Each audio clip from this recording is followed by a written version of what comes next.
Bem-vindos! Hoje a gente vai fazer uma análise aprofundada de umas notícias recentes sobre a Hungria. Temos várias fontes aqui cobrindo eh, segurança, mercado imobiliário, transporte, leis novas, até política e indústria. É bastante coisa. Olá! Sim, são artigos do Daily News Hungary, todos bem recentes, de 13 de maio agora de 2025. Dão um panorama, assim, bem interessante de vários lados da vida e da economia húngara hoje. Exato. A ideia é a gente extrair o mais importante, sabe? Tentar conectar esses pontos todos e entender o que está pegando na Hungria.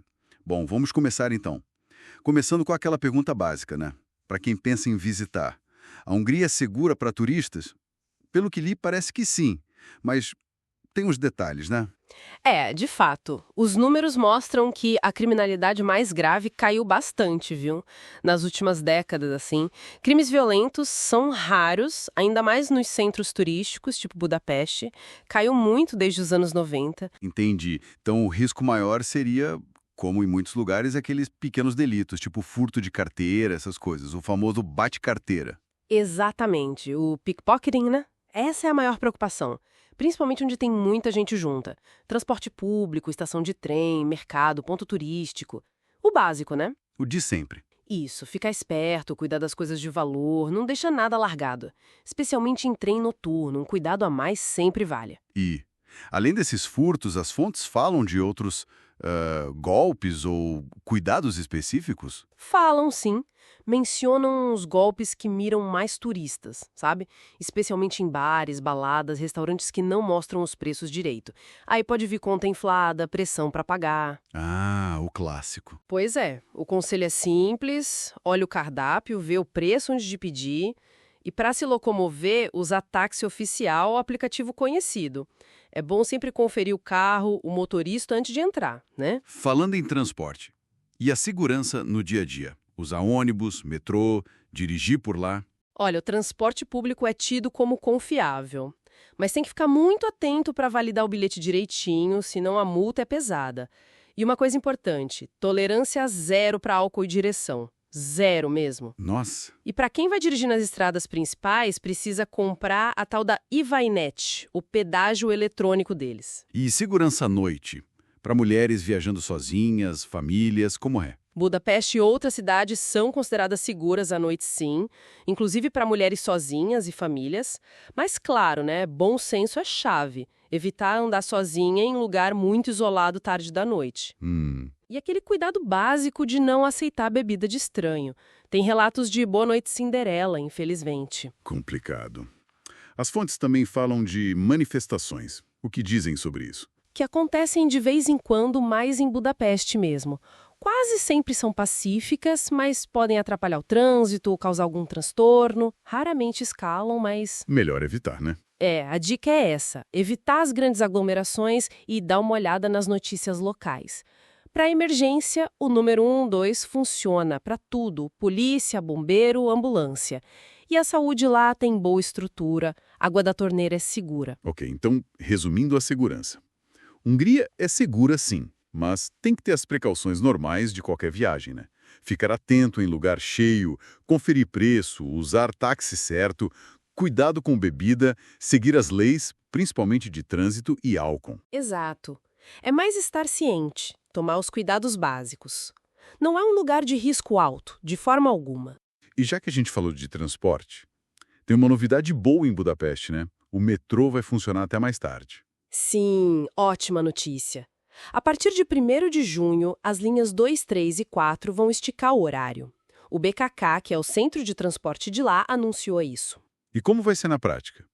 Durante a semana, tipo de domingo a quinta à noite, os últimos trens saindo do centro vão ser lá pela meia-noite. E no fim de semana, sexta e sábado à noite, vai até perto da 1 da manhã. E com frequência boa, de 10 minutos nesse finalzinho. Poxa, isso ajuda bastante, hein? Para quem mora longe ou para turista que sai à noite. Ajuda muito. E eles vão ajustar os horários dos ônibus e outros transportes que conectam com o metrô, para tudo continuar funcionando junto. Faz sentido. Uma consequência é que alguns ônibus noturnos que faziam rotas parecidas com as do metrô vão parar ou mudar. Por exemplo, na linha 3, vão ter ônibus específicos cobrindo o trajeto à noite. É bom dar uma checada no site deles se for usar o transporte tarde. Entendido. Bom, mudando um pouco de assunto agora. Vamos para a economia. Um dos artigos que a gente leu fala bastante do mercado imobiliário em Budapeste. Parece que está, assim, dominado por investidores. É o que os dados indicam, sim. Segundo uma imobiliária grande de lá, a Duna House, em abril agora, 43% das compras de imóveis na capital foram feitas por investidores. Quase metade. Nossa, 43%? Sim, e essa porcentagem vem subindo desde janeiro. É um recorde, mesmo que o número total de vendas tenha caído um pouquinho. Budapeste continua atraindo muito capital para investimento imobiliário. E esses investidores, eles gastam mais? Isso está influenciando os preços? Gastam bem mais, sim. A média deles foi de quase 75 milhões de forints por imóvel. Quem está comprando a primeira casa gasta, em média, uns 66 milhões, que dá uns 164 mil euros. E sim, os preços não param de subir, principalmente no centro. Caramba! Apartamentos naquela faixa de 1.200.000 a 1.400.000 forints por metro quadrado são os que mais saem. E tem uma coisa interessante também sobre quem está vendendo, né? Mudou o perfil. Mudou. Quase 40% de quem vendeu em Budapeste estava, na verdade, vendendo imóveis que já eram investimentos. E tem mais vendedor jovem, que entende mais de finanças, e menos gente mais velha acima dos 60.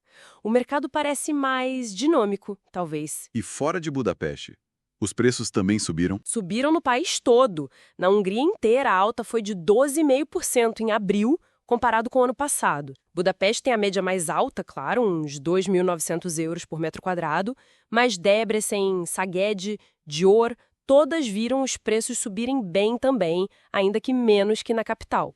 E quais as consequências disso para o futuro? O que as fontes sugerem, assim? Olha, com tanto investidor, o mercado de luxo, tal segmento premium, pode se fortalecer ainda mais. Por outro lado, fica mais difícil para quem quer comprar a primeira casa, né? A barreira de entrada aumenta. Com certeza. E num cenário de inflação alta, instabilidade, o imóvel vira também uma forma importante de proteger o dinheiro, de gerar renda. Faz sentido esse movimento? Esse fluxo de investimento no mercado imobiliário parece que tem um paralelo bem forte na indústria, né? Especialmente no setor automotivo. Teve até uma conferência grande sobre isso em Budapeste recentemente. Exatamente. A Conferência da Indústria Automotiva 2025 aconteceu lá no Unga Expo, agora em maio. É um evento super importante, junta as empresas gigantes do setor, gente do governo, profissionais. É onde o pessoal faz contato, discute os problemas, busca a solução. O ministro Péter Szijjártó, das Relações Exteriores e Comércio, abriu o evento. E qual foi a mensagem principal dele? A indústria automotiva continua sendo a força da Hungria. Sim, ele bateu muito nessa tecla. Que apesar dos problemas globais, esse setor continua sendo o motor da economia húngara. E ele listou um monte de projeto grande, sabe? Tipo, BMW começando a produzir em Debrecen agora em setembro, a Mercedes juntando as fábricas lá em Kecskemét, que vai virar a maior base deles fora da China, Audi em Győr a pleno vapor, Stellantis em Szent-Gotthard mal dando conta dos pedidos, Suzuki em Esztergom sendo modernizada com a ajuda do governo. nossa, só nome de peso. E tem mais, a chinesa BYD construindo a primeira fábrica europeia lá. E 5 das 10 maiores fabricantes de bateria do mundo decidiram levar a produção para a Hungria também. Então as metas de produção devem ser altas, imagino. Bem altas.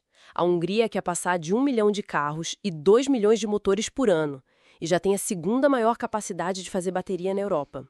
Ano passado, o setor movimentou quase 14 trilhões de forins. O governo apoiou centenas de investimentos grandes nos últimos anos. E a postura do governo com essas empresas e o cenário global? O que ele disse? Ele diz que o governo vê essas empresas como aliadas estratégicas. Prometeu todo o apoio, mas também criticou Bruxelas, sabe?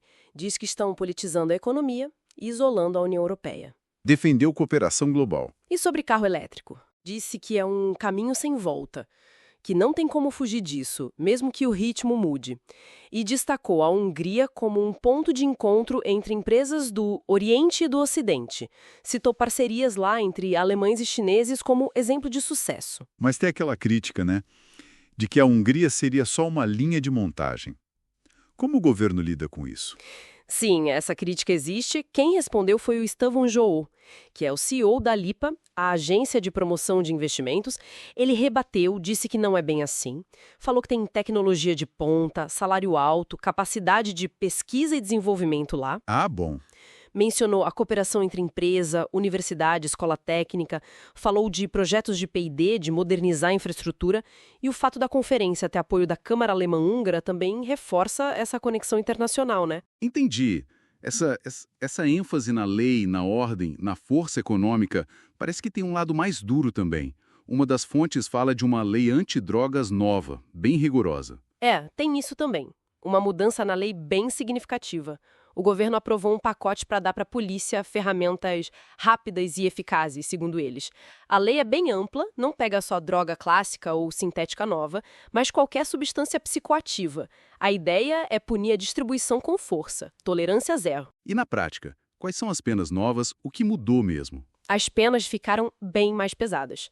Traficante pode perder tudo: casa, carro, equipamento, toda a infraestrutura criminal, como eles chamam. Podem ser banidos de cidades, de regiões, por até 5 anos. Nossa! E um ponto importante, se o cara for condenado por tráfico pela segunda vez, já era liberdade condicional. Antes, isso era só para reincidente violento. E lugar tipo bar, restaurante, balada, se rolar crime de droga 2 vezes em 1 ano, fecha. Fecha mesmo. Fecha. E a polícia pode prender por até 72 horas quem estiver na rua visivelmente drogado, principalmente se estiver agressivo, perigoso. E para quem usa ou para crime menor, tem alguma saída, alguma alternativa? Tem um programa de desvio, mas só pode usar 2 vezes, no máximo. A condição é ajudar a polícia a entregar quem vendeu a droga. Na terceira vez, não tem mais jeito, é processo criminal. Entendi. Se tiver menor envolvido, o médico tem que avisar os pais. E cometer outro crime, matar, machucar, roubar, vandalizar sob efeito de droga, a pena fica ainda maior. Vender pouca quantidade de droga de festa pode pegar até 2 anos. Ser pego com droga para umas 10 pessoas, até 3 anos. Pesado. De uma situação forte de um comissário do governo que meio que resume o tom, né? Tinha, sim. A caça continua e os traficantes de drogas devem desaparecer. Deixa bem claro que a política endureceu mesmo. Essa postura mais firme do governo na questão das drogas talvez encontre um eco na intensidade que a gente vê na política também, né?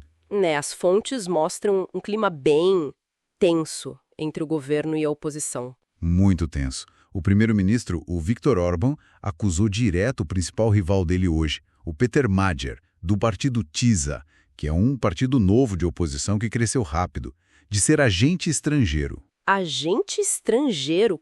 Como assim? Quais foram as acusações exatamente? O Orbán disse no vídeo, depois de uma reunião do Conselho de Defesa, que a Hungria sofreu um ataque sem precedentes de serviços secretos. Falou de uma campanha de difamação coordenada pela Ucrânia contra a Hungria por causa daquela história de referendo sobre a Ucrânia entrar na UE. Certo. Daí ele disse que os ucranianos ativaram seus contatos húngaros e fizeram um ataque às forças armadas húngaras com a ajuda de um partido húngaro, claramente falando do TISA. E qual é a narrativa do Fidesz, o partido do Orbán, que tem a maioria lá no parlamento? A linha deles é essa, que o TISA e principalmente o Magyar são agentes estrangeiros, que operam com dinheiro e influência de fora, de Bruxelas principalmente, que não é um partido húngaro de verdade, é um partido de Bruxelas, controlado por estrangeiros. Nossa. Chefe de gabinete como agente ucraniano, ligado a um escândalo de espionagem recente, mas sem dar muito detalhe do escândalo em si. E o Péter Magyar, como ele reagiu a acusações tão sérias? Ele rebateu na hora, disse que o Fidesz está em pânico, que está apelando para baixaria, inventando história de conta fora, de tráfico, porque não consegue ganhar do TISA na política.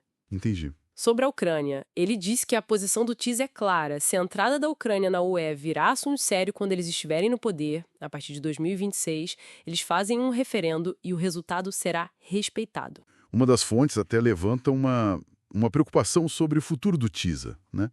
Considerando o controle que o governo tem sobre as instituições. Levanta, sim. O artigo lembra que o governo Orbán indicou quem está na Suprema Corte, no Tribunal Constitucional, na Procuradoria-Geral. O Fidesz tem 2/3 do parlamento, o serviço secreto responde ao governo, O presidente da República também foi indicado por eles e aprova tudo. Complica. A fonte pergunta, tem alguém para parar eles? Se decidirem ir pro tudo ou nada e excluir o TISA das eleições, por exemplo, diz que eles só teriam medo da reação popular das ruas. Faz sentido. E também questiona como fica chamar a oposição de agente ocidental na relação com os Estados Unidos com a própria UE. E lembra que o Orbán também acusou Bruxelas de ameaçar cortar dinheiro e derrubar governos nacionais. E o Magyar não ficou só na palavra, ele tomou uma atitude legal, foi isso? Exatamente. Ele anunciou que ia denunciar o Viktor Orbán na justiça, por 2 crimes específicos do Código Penal húngaro. Quais? Espalhar boato falso que prejudica a defesa nacional num período especial, que pode dar de 1 a 5 anos de prisão. O outro é não denunciar crime contra o Estado, tipo conspiração ou espionagem, que pode dar até 2 anos. Entendi. O argumento do Magyar é: se o que o Orbán falou fosse verdade, ele tinha que ter denunciado para a polícia na hora, não fazer vídeo para a rede social. E, além disso, ele anunciou uma caminhada simbólica de Budapeste até Nagyvárad para construir uma Hungria habitável e humana. Então, juntando tudo isso, essas notícias todas, que retrato da Hungria a gente tem hoje? Olha, o que a gente vê é um quadro bem complexo, né? É um país que, por um lado, busca muito o turismo, o investimento estrangeiro, está modernizando coisas como o metrô, mas, ao mesmo tempo, tem essas preocupações com segurança, um mercado imobiliário superaquecido que dificulta a vida de quem quer comprar casa. A economia depende muito desse dinheiro de fora, principalmente na indústria automotiva. E aí o governo é super pragmático, se aliando com a empresa grande do mundo todo, tanto do Ocidente quanto do Oriente. E, por outro lado, a gente vê um endurecimento em certas leis, como essa antidrogas, e uma polarização política, assim, fortíssima, com acusações muito graves de lado a lado. Exatamente. O que é fascinante é essa tensão constante, sabe? Entre a política interna, as leis, a economia focada na indústria, o discurso nacionalista e as relações com o resto do mundo. As críticas a Bruxelas existem ao mesmo tempo que eles dependem do investimento europeu e global. As acusações políticas envolvem Ucrânia, Bruxelas, agentes estrangeiros. Isso tudo cria uma dinâmica bem particular, às vezes até contraditória. E, para a gente fechar, fica uma questão no ar, né? Uma reflexão interessante. Como essa estratégia do governo húngaro de atrair tanto investimento estrangeiro da China, da Alemanha, em setores-chave como carro e bateria, como isso conversa com o discurso político interno que vive acusando a oposição de influência estrangeira e criticando parceiros como a UE? Que efeito essas mensagens, que parecem conflitantes às vezes, podem ter para o futuro das relações da Hungria, tanto econômicas quanto políticas, com o Ocidente e com o Oriente? É algo para a gente pensar,